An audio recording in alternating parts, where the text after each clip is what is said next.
મિત્રો, દિલ થંભાવીને બેસજો, કારણ કે આ વાર્તા તમારી આંખોમાંથી આંસુ નહીં પણ અંગારા કાઢી લેશે. વાર્તાની શરૂઆત થાય છે ગુજરાતના ધૂળ ભર્યા શહેર વડોદરાના જૂના બસ સ્ટેન્ડથી. મે મહિનાની બપોર હતી. સૂર્ય આગ ઉડાડી રહ્યો હતો. બસ સ્ટેન્ડ પર મુસાફરોની ભારે ભીડ હતી. બસોના હોર્ન અને ફેરૈયાઓના બૂમા બૂમના અવાજો ગુંજી રહ્યા હતા. આ શોર શરાબા વચ્ચે વોટર ટાંકી પાસે એક અજીબ માણસ બેઠો હતો. તેનું નામ કોઈને ખબર નહોતું. લોકો તેને ફક્ત ઘેલો પાગલ કહીને બોલાવતા. તેની હાલત જોઈને કોઈને પણ ઘીન આવે એવું નહોતું. વાવ જટાઓની જેમ ચવાયેલા હતા. દાઢી વધી ગઈ હતી, જેમાં ધૂળ જમા થઈ ગઈ હતી. શરીર પર કપડાના નામે ફક્ત એક ફાટેલો ખાકી રંગનો પટ્ટો અને એક સંપૂર્ણ રીતે તાર તાર થઈ ગયેલી શર્ટ હતી. તેના નાગા પગ છાલાઓથી ભરેલા હતા. એ માણસ પોતાની જ દુનિયામાં ખોવાયેલો રહેતો. ક્યારેક હવામાં હાથ હલાવતો, ક્યારેક જોર જોરથી હસવા લાગતો અને ક્યારેક એકદમ સાવધાન થઈને ઊભો થઈ જતો. બસ સ્ટેન્ડના એકદમ સામે શેઠ રમણલાલની પ્રખ્યાત જલેબી ફાફડાની દુકાન હતી. રમણલાલ બહુ જ ગુસ્સાવાળો અને ઘમંડી માણસ હતો. તેને પોતાની દુકાનની શાકની ખૂબ ચિંતા રહેતી. એ દિવસે દુકાન પર ભીડ વધારે હતી. ઘેલો પાગલ ભૂખથી તડપી રહ્યો હતો. તેની નજરો રમણલાલની કડાઈમાં તળાતી કચોરીઓ પર જ અટકેલી હતી. માણસને જાનવર બનાવી દે છે, પરંતુ એ પાગલ છતાં પણ પોતાની મર્યાદામાં હતો. તેણે ભીખ માંગી નહીં, બસ દૂરથી જોતો રહ્યો. એવામાં એક કૂતરો પાગલની પાસે પડેલું એક દોણું ચાટવાનું શરૂ કર્યું. પાગલે કૂતરાને હંકાર્યો અને એ દોણામાં લાગેલું જુઠ્ઠું ટુકડો ઉઠાવવા આગળ વધ્યો. આ જોઈને શેઠ રમણલાલનો પારો ચડી ગયો. અરે ઓ મનહૂસ, મારી દુકાનની સામે તારે મરવું છે? શું મારા ગ્રાહકો તું બગાડી રહ્યો છે? શેઠ રમણલાલ દુકાનમાંથી બહાર આવ્યો. તેના હાથમાં ગરમ પાણીનો એક મગ હતો, જે તેણે વાસણ ધોવા માટે રાખ્યો હતો. કંઈ વિચાર્યા વગર એ ગરમ પાણી પાગલના પગ પાસે ફેંકી દીધું. અહીંથી ભાગ, નહીંતર આગતી વખતે ખોવતું તેલ તારી ઉપર નાખી દઈશ. ગરમ પાણીની છાટ પાગલના પગ પર પડી. એ દુઃખથી ન તો તડપ્યો ન તો સીચ પાડી.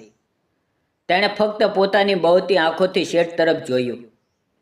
પછી તેણે જે કર્યું એ જોઈને ત્યાં ઊભેલા લોકો આશ્ચર્યમાં પડી ગયા. એ પાગલે શેઠને ગાળો ના આપી. તેણે પોતાના બંને હાથ જોડ્યા, માથું ઝુકાવ્યું અને ખૂબ ધીમી પરંતુ ભરેલી અવાજમાં બોલ્યો, જય હિન્દ નાગરિક, તકલીફ માટે ક્ષમા. અમે અહીંની સુરક્ષા કરી રહ્યા છીએ. ત્યાં ઊભેલા છોકરાઓ જોર જોરથી હસવા લાગ્યા. લ્યો ભાઈ, આ પાગલ પોતાને ચોકીદાર સમજી રહ્યો છે. એક છોકરાએ મજાક ઉડાવતા પાસે પડેલો ઈંટનો ટુકડો ઉઠાવ્યો અને પાગલની પીઠ પર ફેંકી માર્યો. ઢપ! પથ્થર તેની રીઢની હડ્ડી પર વાગ્યો. દુઃખ બહુ જ થયું હશે, પરંતુ પાગલ જરાય હિલ્યો નહીં. એ એમ જ તણાઈને ઊભો રહ્યો, જેમ સરહદ પર કોઈ સંતરી ઊભો હોય.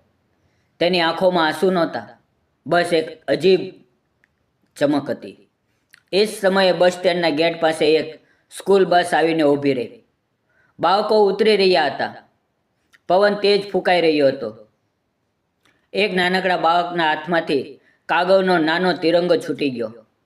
પવનના ઝોકાથી એ તિરંગો ઉડતો ઉડતો સીધો નાળાની તરફ જવા લાગ્યો. રમણલાલ અને બાકીના લોકો હસી રહ્યા હતા.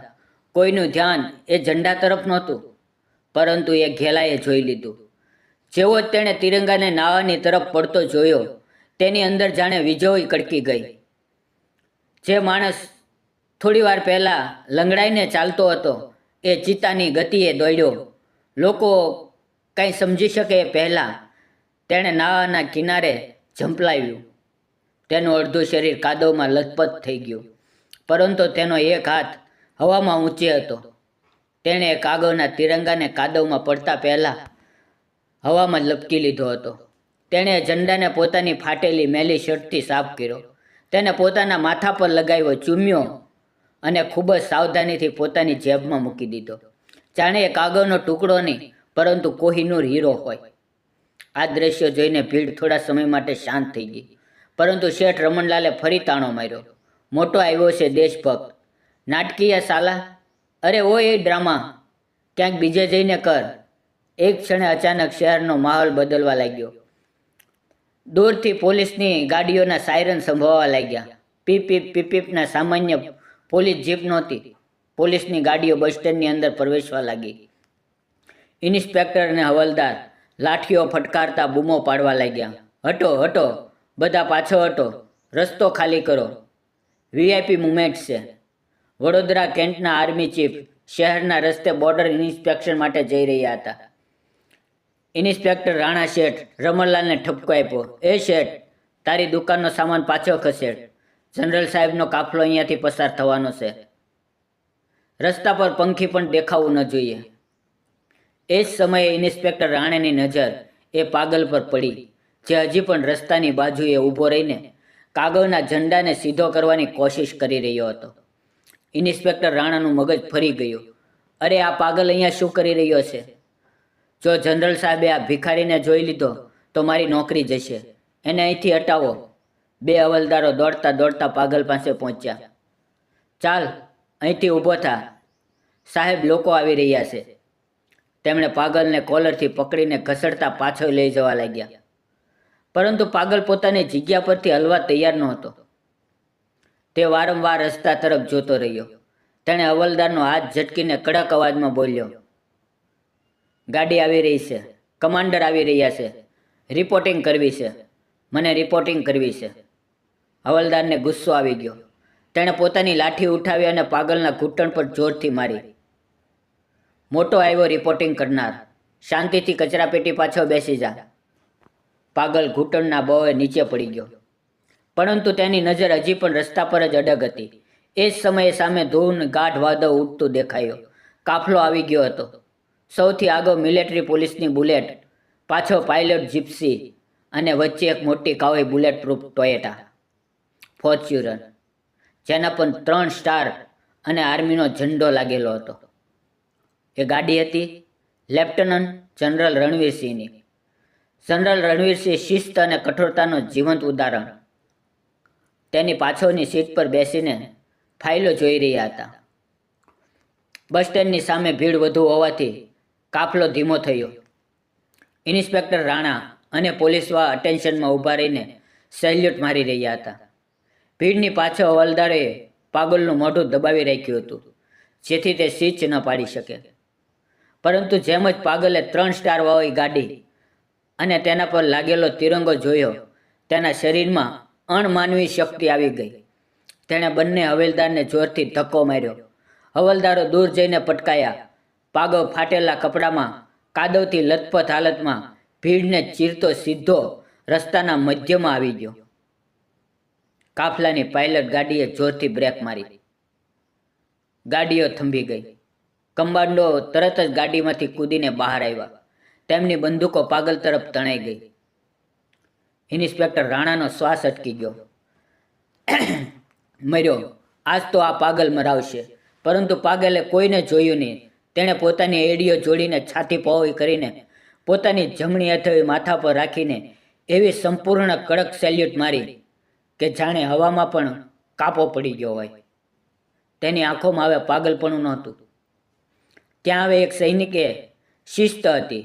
તેણે ગળાની નસોને ફૂલાવીને પૂરી તાકાતથી બૂમ પાડી, જય હિન્દ sir, alpha 1 reporting for duty sir. ગાડીની અંદર બેઠેલા જનરલ રણવીરસિંહે આ અવાજ સાંભળતા જ તેમના હાથમાંથી પેન છૂટી ગયું.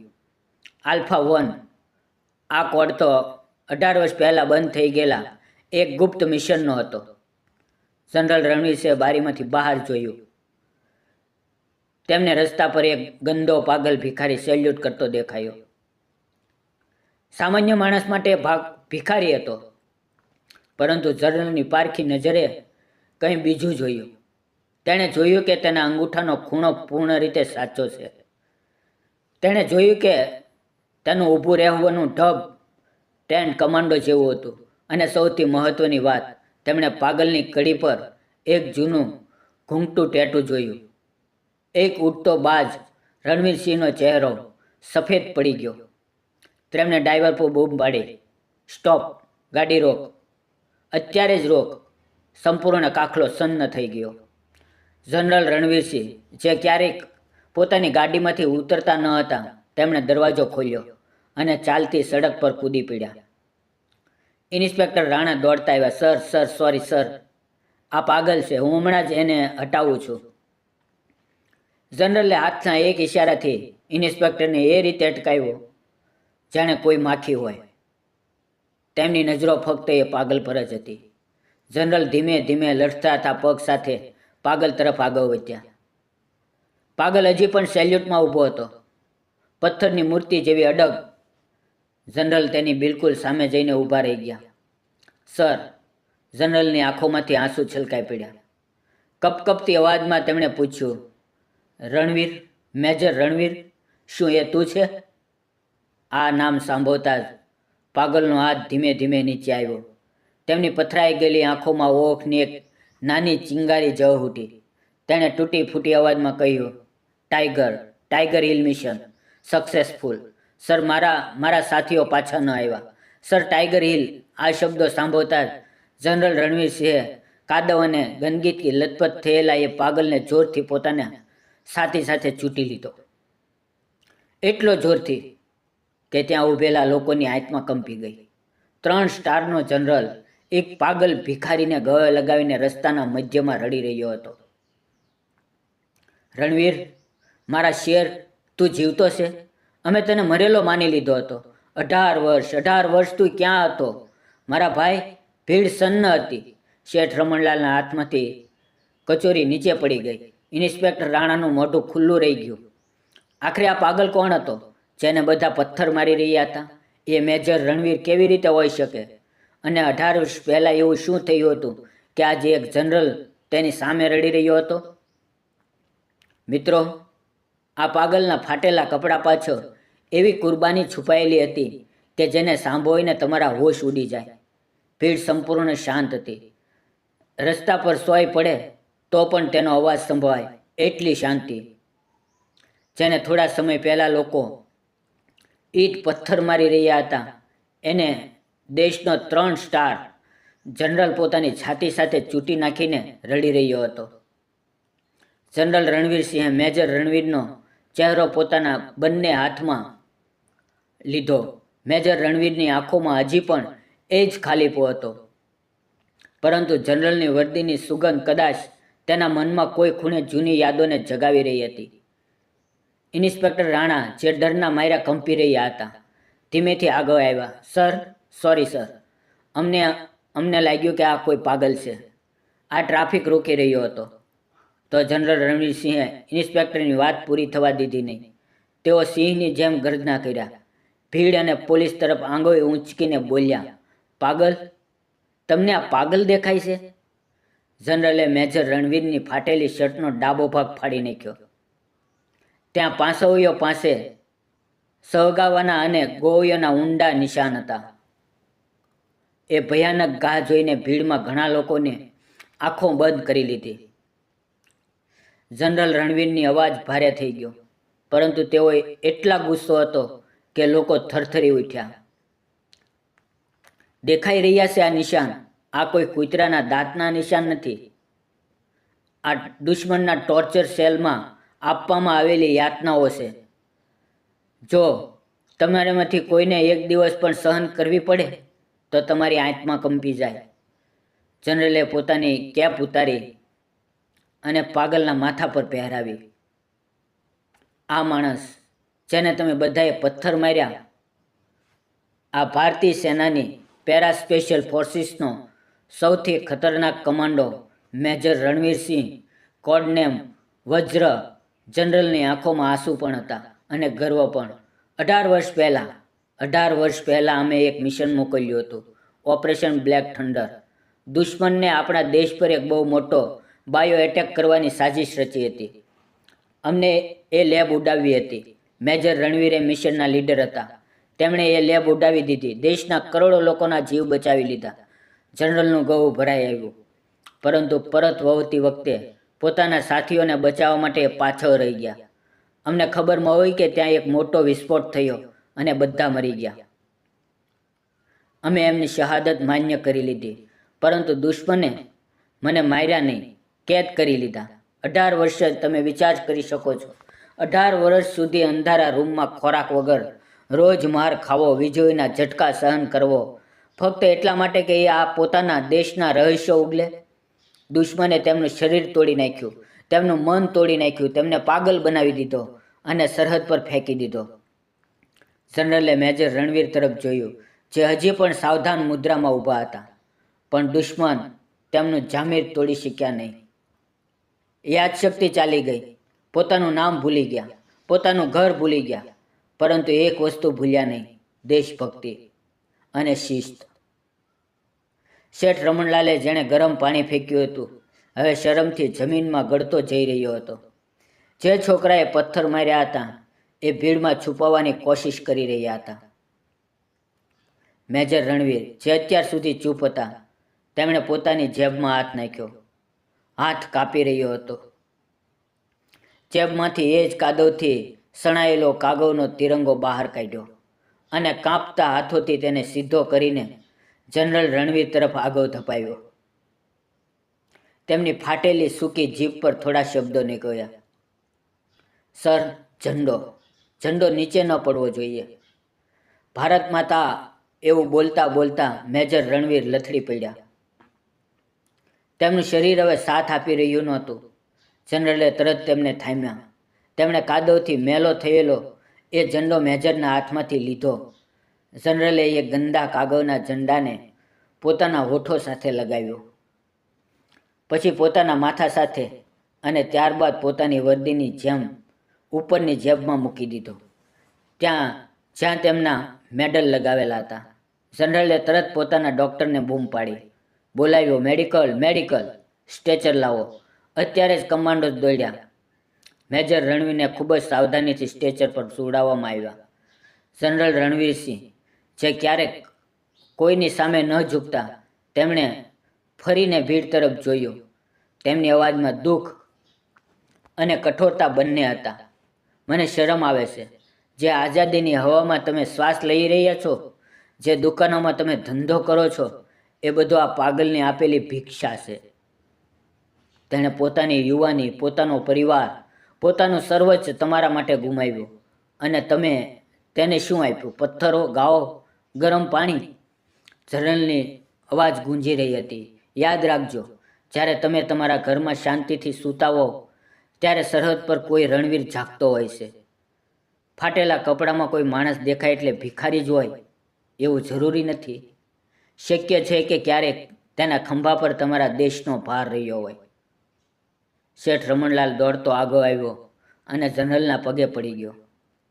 સાહેબ, મારાથી મોટું પાપ થઈ ગયું. સાહેબ, મને ગોળી મારી ગયો. મેં ભગવાન પર ગરમ પાણી નાખ્યું છે. એ ફૂટીને રડવા લાગ્યો. જનરલે તેને કંઈ કહ્યું નહીં, ફક્ત એટલું બોલ્યા, પ્રાયશ્ચિત કરવું હોય તો આજ પછી કોઈ લાચારનો મજાક ન ઉડાવશો, કારણ કે વર્દી ઉતર્યા પછી સૈનિક ફક્ત એક માણસ રહે છે, પરંતુ તેમની આત્મા હંમેશા સૈનિકની જ રહે છે. મેજર રણવીરને એમ્બ્યુલન્સમાં નહીં, પરંતુ જનરલ સાહેબની વ્યક્તિગત ગાડીમાં બેસાડવામાં આવ્યા. જ્યારે કાફલો આગળ વધવા લાગ્યો, ત્યારે મેજર રણવીર બારીમાંથી બહાર જોઈ રહ્યા હતા. તેમની આંખોમાં એક શાંતિ હતી. કદાચ તેમને સમજાઈ ગયું હતું કે તેમની ડ્યુટી હવે પૂરી થઈ ગઈ છે અને તેઓ હવે ઘરે જઈ રહ્યા છે. જેમ જ ગાડીઓ આગળ વધી, આખું વડોદરા બસ સ્ટેન્ડ, દુકાનદારો, પોલીસવાળા અને મુસાફરો બધા એક લાઇનમાં ઊભા થઈ ગયા. કોઈ આદેશ વગર હજારો હાથ એક સાથે હવામાં ઊંચા ઉઠ્યા અને જતા જતા એ હીરોને સેલ્યુટ કર્યા. હવામાં એક જ નારો ગુંજી રહ્યો હતો, ભારત માતા કી જય, વંદે માતરમ. પછી ખબર પડી કે આર્મી હોસ્પિટલમાં 6 મહિનાની સારવાર બાદ મેજર રણવીરની યાદશક્તિ પાછી આવી. તેમને મહાવીર ચક્રથી સન્માનિત કરવામાં આવ્યા અને તેઓ પોતાના ગામ, પોતાના પરિવાર પાસે પાછા ફર્યા. પરંતુ એ દિવસે વડોદરાના લોકોએ જે પાઠ શીખ્યો એ તેમની આવનારી પેઢીઓ પણ યાદ રાખશે. મિત્રો, આ વાર્તા આપણને શીખવે છે કે કોઈની બહારની હાલત જોઈને તેની કિંમત ક્યારેય ન માપશો. આપણા સમાજમાં કેટલાય એવા ગુમનામ નાયકો છે, અણગિણિત હીરો છે, જે શાંતિથી પોતાનું બલિદાન આપી દે છે અને બદલામાં આપણાથી ફક્ત થોડી ઇજ્જત માંગે છે. આગળની વખત રસ્તા પર કોઈ લાચાર, કોઈ પાગલ કે કોઈ વૃદ્ધ દેખાય તો તેને ધિક્કારતા પહેલાં એકવાર જરૂર વિચારજો. શક્ય છે કે એ પણ કોઈ રણવીર હોય. જો આ વાર્તાએ તમારી આંખોમાં આંસુ અને હૃદયમાં દેશ માટે સન્માન જગાવ્યું હોય તો કૃપા કરીને આ વિડીયો જરૂર લાઈક કરો. અમારો હેતુ ફક્ત વાર્તાઓ કહેવાનો નથી, પરંતુ એ ભાવનાઓને જગાડવાનો છે જે ક્યાંક સૂઈ ગઈ છે. આવી જ દિલને સ્પર્શી જાય એવી વાર્તાઓ માટે ચેનલને સબસ્ક્રાઈબ કરો અને બેલ આઇકન દબાવો, જેથી આપણે હંમેશા જોડાયેલા રહી શકીએ. કમેન્ટ બોક્સમાં જય હિન્દ લખજો. ફરી મળશું મિત્રો એક નવી વાર્તા સાથે. ત્યાં સુધી આવજો. વિડીયો પૂરો જોવા બદલ આપ સૌ મિત્રોનો દિલથી ધન્યવાદ.